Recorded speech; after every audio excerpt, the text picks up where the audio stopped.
여러분, 위기라는 것은 말단 직원일 때 위기가 아니라 사장일 때가 위기고요. 교회는 개척교회일 때 위기가 아니라 대형교회일 때가 위기입니다. 손님이 없을 때가 위기가 아니라 손님이 너무 많을 때가 위기가 찾아오는 것이거든요. 저에게도 제가 1년 동안 매일 이렇게 제 음악을 들어봐 주십시오라고 돌아다닐 때 위기가 아니었고, 제가 그렇게 흥하게 바빠질 때가 결국 위기로 찾아오게 됩니다. 하나님께서 사람을 쓰실 때 마귀를 사용하셔서도 쓰시는데, 제가 직접 체험했던 얘기입니다. 뭐냐면, 제가 그렇게 무명 작곡가로 이렇게 작곡가 지망 생활을 하고 있었는데, 어느 날 제 아는 형님이 가수 심신 씨를 만나러 가는데 같이 가자고 하는 거예요. 당시 심신이란 가수가 최고 인기 가수였었어요. 그때 오직 하나뿐인 그대란 노래를 부르셔가지고 엄청 굉장히 탑 가수였던 시절, 정말 젊은 분들이 듣기에는 정말 조선시대 얘기 같은 얘기죠. 아주 호랑이 담배 피던 시절 얘기인데, 하여튼 그런 시절이 있었습니다. 제가 심신 씨를 만나러 가게 되었습니다. 근데 심신 씨가 저를 만나기 한 3, 4개월 전에 이태원에 있는 점집에 갔다는 거예요. 어떤 무당을 만나서, 어떤 무속인을 만나서 이렇게 사주팔자네 뭐네 이런 걸 쫙 보면서, 제가 다음 앨범을 내야 하는데 어떤 작곡가랑 일을 해야 대박이 날까요? 이런 질문을 했더니 그 점쟁이가 이렇게 보더니, 이렇게 웃는 사람이 있어. 이렇게 입모양이 이래.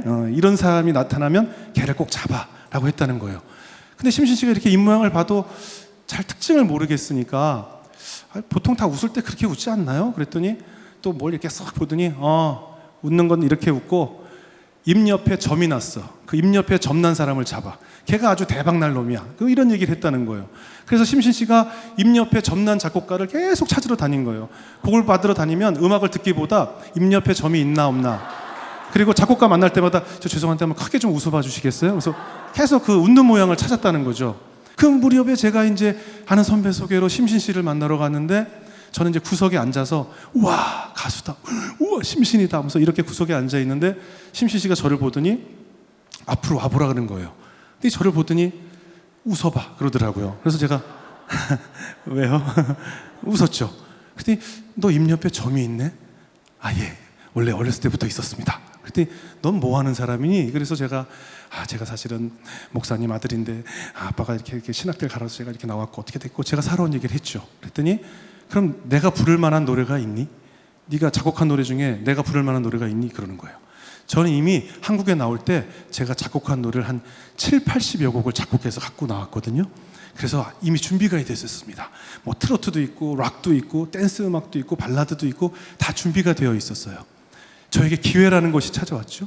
이 기회를 놓칠 수가 없잖아요. 그래서 제가 바로 그 자리로 가서 형님, 제가 바로 노래를 들을 수 있습니다 해서 바로 집에 가서 제가 만든 곡 중에 심신 씨가 부르기에 적당한 곡들을 추려서 다음날 바로 그 기획사로 찾아갔죠.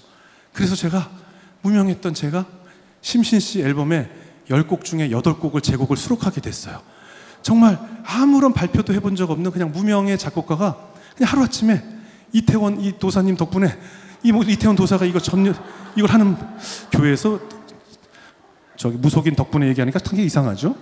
아무튼 무슨 도사 그분 덕분에 제가 입 옆에 점난 덕분에 그분 앨범을 참여하게 되면서 제가 심신 씨 앨범 작업을 하게 됐고, 그 소속사에 속해 있던 태진아 씨가 또 성진우라는 가수를 제작한다고 해서 포기하지 마라는 노래를 만들게 되고, 그 소속사에 소방차라는 그룹이 젊은 분들이 듣기에는 너무 오래된 얘기 같네. 너무 조선시대 얘기 같아가지고 너무 라떼 얘기인데 아무튼 나이 드신 분들도 계실 테니까요. 그렇게 해서 소방차 노래도 쥐카페라는 노래도 만들게 되고 터보라는 그룹을 만들게 되고 여러 가지 노래를 만들면서 제가 유명 작곡가가 됐습니다. 처음에 500에 37만 원짜리 원룸에서 시작했던 제가 1년 후에 5천만 원짜리 전세로 옮기게 되고 제가 승승장구도 하게 됐어요. 여러분, 위기라는 것은 사장일 때 위기가 아니라 그러니까 말단 직원일 때 위기가 아니라 사장일 때가 위기고요. 교회는 개척교회일 때 위기가 아니라 대형교회일 때가 위기입니다.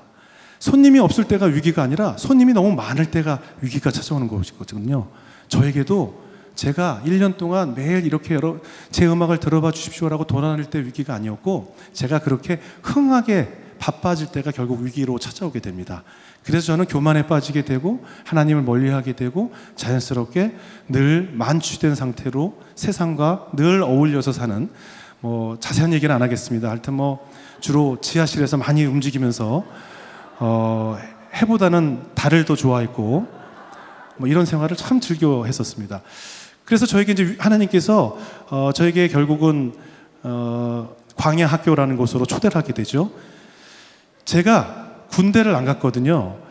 아시겠지만 한국에서 연예인이 군대를 안 갔다는 것은 일반 사람이 음주 교통사고를 낸 거나 거의 비슷한 뭐 수준의 굉장한 비판을 받을 일입니다. 제가 심장 기형을 가지고 태어나서요, 심장 끝에 기형적인 혈관이 하나가 더 있습니다. 그래서 제가 예를 들어서 신호등일 때 여러분 파란불이 깜빡깜빡거리면 빨리 가려고 뛰잖아요. 근데 저는 그걸 뛰게 되면 이 피가 구석으로 몰려서 이 기형적인 혈관으로 몰려서 제가 빈혈을 증세를 일으키고 심장 박동수가 보통 정상인의 박동수보다 10배가 빨라지는 그런 질병을 가지고 있었어요. 그래서 그것으로 면제를 받았는데 제가 가진 질병 이름이, 원래 모든 병은 그 병을 발견한 사람의 이름을 따서 질병을 짓잖아요. 그래서 무슨 와킨슨 뭐 퍼슨 해서 WPW 증후군이란 이름인데 한국에선 그 병 이름을 뭐라고 부르냐면 조기 흥분 증후군이라고 불러요. 조기 흥분 증후군. 조기 흥분. 그러니까 제가 하는 방송마다 많은 남성 팬들이 빨리 흥분하는 걸로 군대를 뺀, 그러니까 빨리 흥분하는 게 무슨 자랑이냐, 뭐 이렇게 무슨 얘기인지 아시죠? 그러니까 빨리 이렇게 그쪽으로 생각을 하는 거예요. 이렇게 내가 여자랑 손만 잡아도 어머머 이러는 무슨 이상한 병으로, 그런 병이 어디 있느냐라고 생각을 해서 저는 출연하는 방송마다, 그러니까 제가 국민 비호감이 되었던 것이 바로 그때 그 병역 문제 때문이었어요. 그래서 제가 신검을 4차례나 다시 받았고 면제를 4번 받았습니다.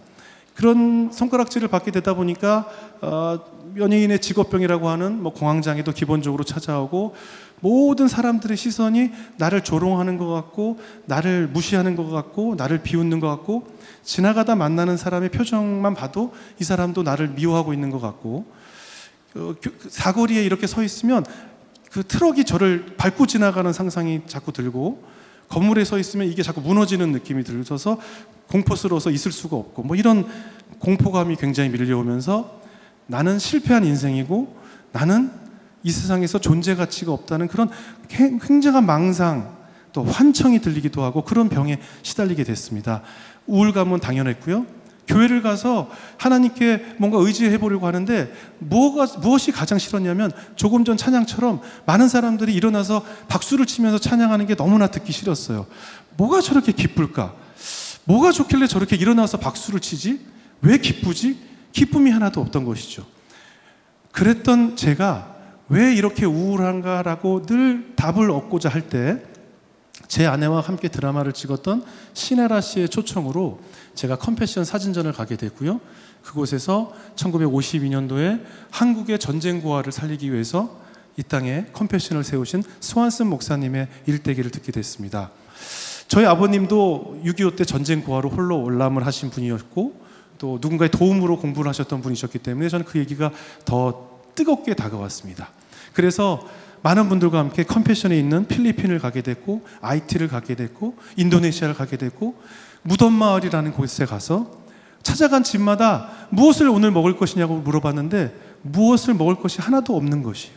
그런데 먹을 것도 없고 정말 다 쓰러져가는 수상가옥이라고 하는데, 수상가옥이라 하면 물 위에 집을 지어야 수상가옥인데 물 위가 아니라 각종 오물과 변들이 쌓여있는, 그러니까 물 아래로 각종 배설물과 쓰레기를 다 밑으로 그냥 버려서 정말 우리 흔한 얘기로 똥파리가 들끓는 그런 수상가옥이라는 집 위에 살고 있는 집들을 방문하게 되었습니다.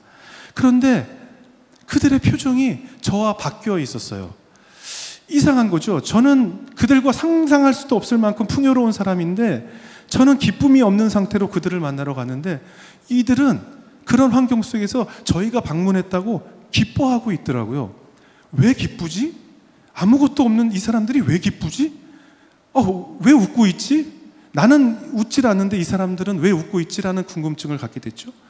그제서야 그날 제가 숙소로 돌아와서, 근데 그분들이 그렇게 얘기하더라고요. 하나님께 감사하다고. 이렇게 많은 분들이 자기를 찾아와서 기도해주고 우리 가정을 위해서 축복해주는 것이 감사하다고 기도라는 거예요. 그리고 뭐 저희가 이렇게 선물도 사가지고 갔는데 그냥 이 작은 것 하나에도 감사를 하고 있더라고요.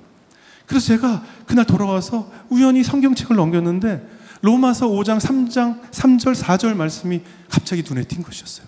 뿐만 아니라 이는 환난 중에도 즐거워하나니 환난은 인내를, 인내는 연단을, 연단은 소망을 이루는 줄 알미로다라는 말씀을 그날 제가 찾게 됐어요. 그래서 제가 한영 성경을 보고 있었는데 그 아래에 영어로 이렇게 적혀 있는데 환난은 인내를, 인내는 연단을. 근데 그 연단이란 자리에 영어 성경에는 캐릭터라는 단어가 붙어 있더라고요. 캐릭터. 그래서 그것을 다시 해석해 봤더니 우리가 고난이 막 생길 때 즐거워해야 된다. 왜냐? 그런 고난이 생길 때 인내하는 법을 알게 되고 인내하는 법을 알아야 너의 그 캐릭터, 천성, 인성, 성격이 변화되고 그래야 그 다음에 너의 소망이 이루어진다라는 말씀이셨어요. 그래서 다시 제가 어지럽혀진 머리를 정리정돈하기 시작했죠. 내가 왜 감사가 없었지? 내가 왜 기쁘지 않았지? 오늘 만난 사람들은 왜 기뻤지? 결국 하나님께서는 이런 환난을 통해서 인내하는 법. 제가 지금 말도 빠르지만 제가 뭐든지 굉장히 급합니다. 제가 어느 정도 급하냐면 저는 화장실이 다가오기 전에 먼저 지퍼를 내리고 이렇게 가요. 그리고 냉장고에서 뭘 꺼내는데 내 머리가 나온 다음에 문을 닫아야 되는데 나오기 전에 이걸 닫아요. 그래서 티 맞고 한 번은 트렁크에서 짐을 꺼내는데 아직 몸이 안 나왔는데 이걸 내리다가 찍힌 적도 있고 엄청 급하거든요. 다시 말해서 하나님께서는 이런 환난을 통해서 네가 인내하는 법을 알게 되고 인내하는 법을 알아야 너의 성격이 바뀌고 그 성격이 바뀌어야 소망을 이루는 줄 알미로다라는 말씀이셨어요. 그 후에 한국으로 돌아오는 비행기에서 제가 내가 가진 7, 8가지에 대한 감사가 없었구나. 내가 늘 유재석, 신동엽, 강호동을 보면서 부러워하고 있었구나. 내가 내 머리에 있는 이 검정색, 이 수많은 검정색을 보지 못하고 옆에 난 새치들만 보면서 나 왜 이렇게 흰머리가 많지? 나 이 흰머리 어떡하지? 라고 고민하고 있었구나. 내가 이 수많은 검정색 머리가 보이지 않았구나 라는 것을 돌아오는 비행기에서 깨닫게 됐습니다. 그 후로 제가 IT라는 것도 하고 수많은 곳을 다니면서 내가 얼마나 가진 것이 많은 사람인지 하나님께서 나에게 주신 것이 얼마나 많은 것인지에 대한 깨달음을 얻게 됐다는 것이죠. 그제서야 웃음이 나오기 시작했고 그제서야 감사가 떠오르기 시작했어요. 그리고 돌아온 교회에서의 찬양은 저도 기뻐 뛰며 두 손을 번쩍 올리고 정말 열방을 향해 찬양을 올리기 시작했다는 것이죠.